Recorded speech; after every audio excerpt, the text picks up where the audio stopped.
السلام عليكم ورحمة الله. ازيكم حبايبي؟ عاملين ايه؟ يا رب تكونوا كويسين. النهاردة هنعمل مع بعض طريقة البسبوسة. ازاي بسبوسة متماسكة وتكون يعني في نفس الوقت طرية مش ناشفة. ناس كتير جدا جدا بتنشف منها البسبوسة.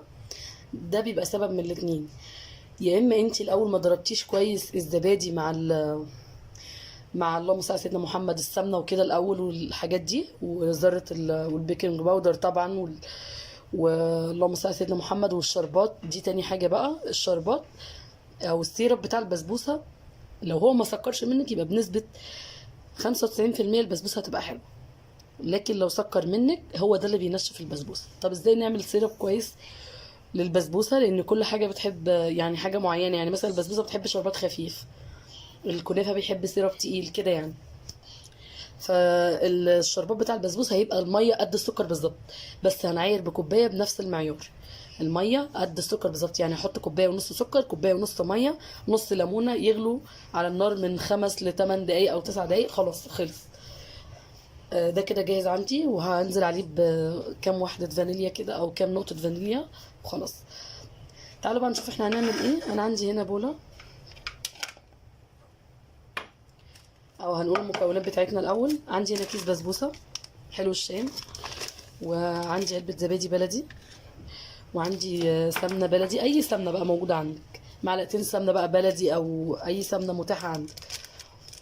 وعندي طبعا فانيليا، وعندي هاخد يعني نص معلقه صغيره بيكنج باودر، لان هو بيخليها هشه مش مكتومه، وبيخليها تعلى شويه معايا كده، فبتبقى حلوه. مش تعلى قوي زي الكيكه لا طبعا، بس تبقى مش رقيقه قوي، فده بيديها طراوه كده من جوه وبيخليها كويسه جدا. هنزل هنا بالمكونات اللي هي السايله مع بعض. هاخد حوالي 3 معالق سمنه،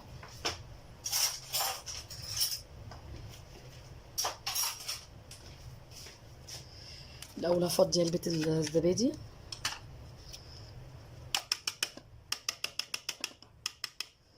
بالشكل ده.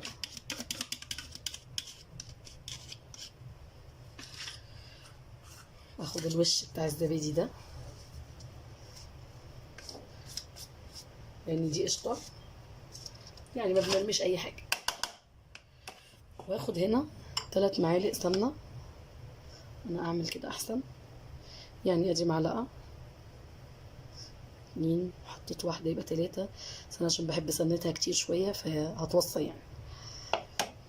تمام بالشكل ده.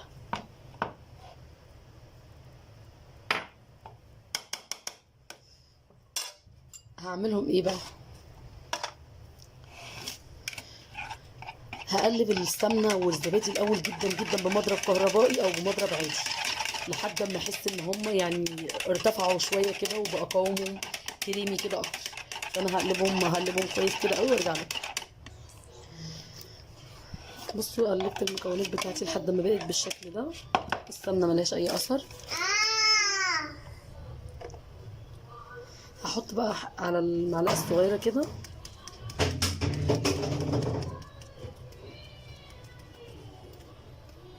يعني حوالي نص معلقه. انا كان عندي معلقه قشطه على فكره، حطيتها هنا. البسبوسه تحب القشطه جدا. تمام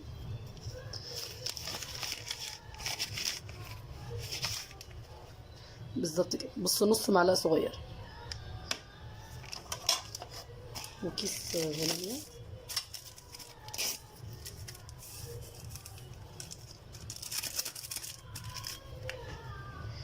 وهقلبهم برضو.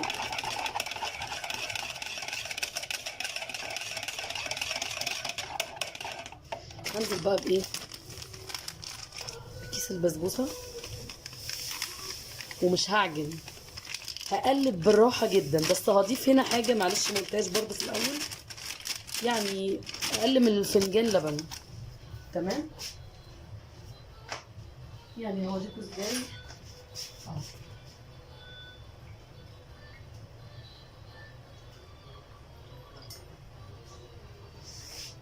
بصوا، يعني حوالي فنجان لبن هحطه كده للبسبوسه، وهعجن بقى ايه بالراحه كده.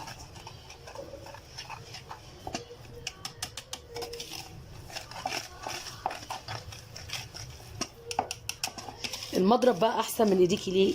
ايديكي برضو هتضغط على البسبوسه فهتتعجن في ايديكي. لا انا مش عايزه كده، انا عايزه اتوه كل حاجه مع بعضيها كده من غير ما ايه، ما اعجن كده بايديا. تمام. فنجان اللبن مع كوبايه الزبادي ومعلقه القشطه يخلوا لك البسبوسه دي روعه، طريه حلوه، مش يعني متماسكه، تكون ان شاء الله زي الفل. تمام. بصوا انا ما قلبتش قوي، كل حاجه بقت زي الفل ما شاء الله ومندمجه جدا مع بعض. هعمل ايه بقى؟ هجيب صينيه، معايا هنا صينيه هدهنها كده فرشه سمنه. دي صينيه مقاس 25. دهنت الصينيه بتاعتي كده فرشه سمنه. تمام.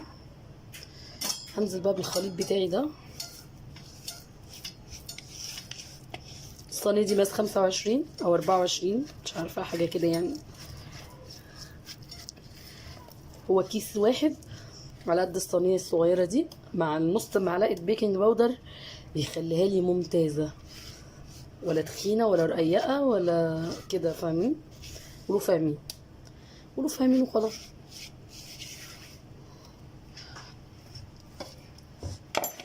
هفرد بقى كده بالراحه جدا.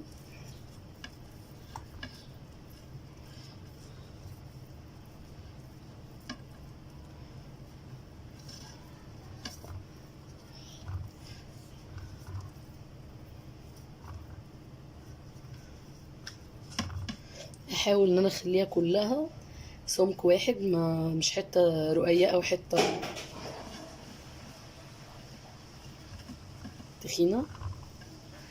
بحوالي ارتفاع يعني نص سنتي الصينيه كلها. لما تستوي هترتفع شويه كمان، هتبقى حوالي سنتي سنتي وي، فيبقى ارتفاع حلو قوي مناسب يعني، على قد الكيس طبعا اللي احنا عاملينه، يعني على حسب الكميه بقى اللي انت عاوزاها تكبري الصينيه بتاعتك كده.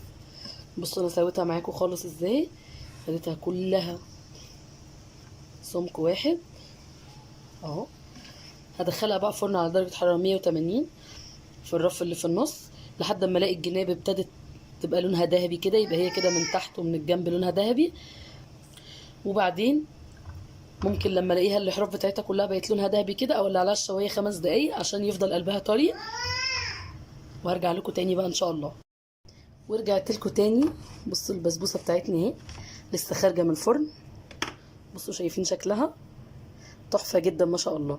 الجناب بتاعتي اهي ابتدت تحمر خفيف، ما ولعتلاش الشوايه بصراحه، بسبتها وهي خدت لون، لان انا بحبها يعني من تحت تبقى مكرمله كده يعني حمرا شويه، بس ده لون مناسب جدا. والله الكاميرا ظلمه اللون بتاعنا. عندي البسبوسه سخنه نار، والشربات بتاعي دافي.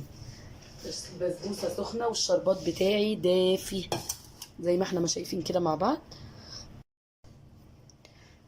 ادي الشربات بتاعنا زي ما انتم ما شايفين. بصوا خفيف ازاي، مش تقيل ومش خفيف. تمام. وهو دافي برضو، بس البسبوسه بتاعتي سخنه جدا. لو الشربات بارد مش هتبقى حلو. وطول ما انت بتلاقي البسبوسه بتشرب الشربات في ثواني كده، اعرفي ان هي ما شاء الله ناجحه وزي الفل. ما دام ما انت بتحط لها كده، بتوزعي الشربات كده ولاقيها بتشرب يعني. بصوا ولو واخدين بالكم، بصوا بتشرب ازاي. تمام كده البسبوسه بتاعتي ناجحه جدا ان شاء الله. انت بقى على حسب سكرك، بتحبيها مسكره قوي تمام، بتحبيها مش مسكره قوي برضو براحتك. وهمسك الصينيه بتاعتي وهلفها داير داير كده بالشكل ده.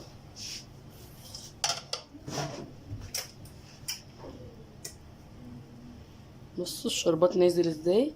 مادام ما انا بلفها كده والشربات لسه موجود معايا، يبقى هي كده اكتفت، مش هنحط لها تاني. بصوا شايفين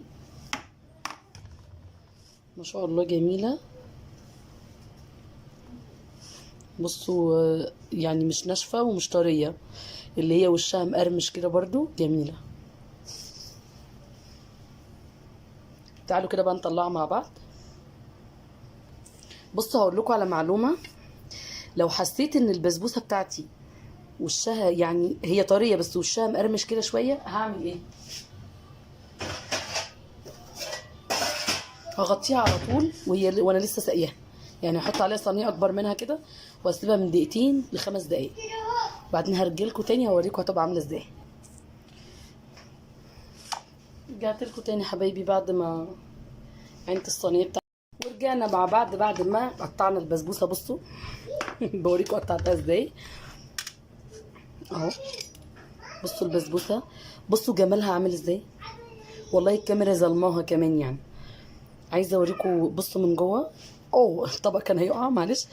بصوا من جوه الوش لونه والقلب عامل ازاي مستوي وجميل، ومن تحت عامله ازاي. عايزه اوريكم برده من تحت واشوف انا كمان. بصوا متماسكه ما شاء الله، وفي نفس الوقت بصوا مش ناشفه خالص، جميله جدا. بصوا شكلها من تحت عامل ازاي، تحفه بجد. ادوق بقى، دي المرحله المهمه جدا بالنسبه لي ان انا ادوق. فظيعه، جربوها بالطريقه بتاعتي دي ان شاء الله تعجبكم جدا. على فكره انا مش بحبها تخينه، بحبها السم كده، مش بحبها اتخن من كده. يا رب اكون عند حسن ظنكم، ان شاء الله يكون في كل جديد. ما تنسوش تعملوا لايك وسبسكرايب للقناه وتفعلوا الجرس عشان يوصلكم كل جديد. السلام عليكم.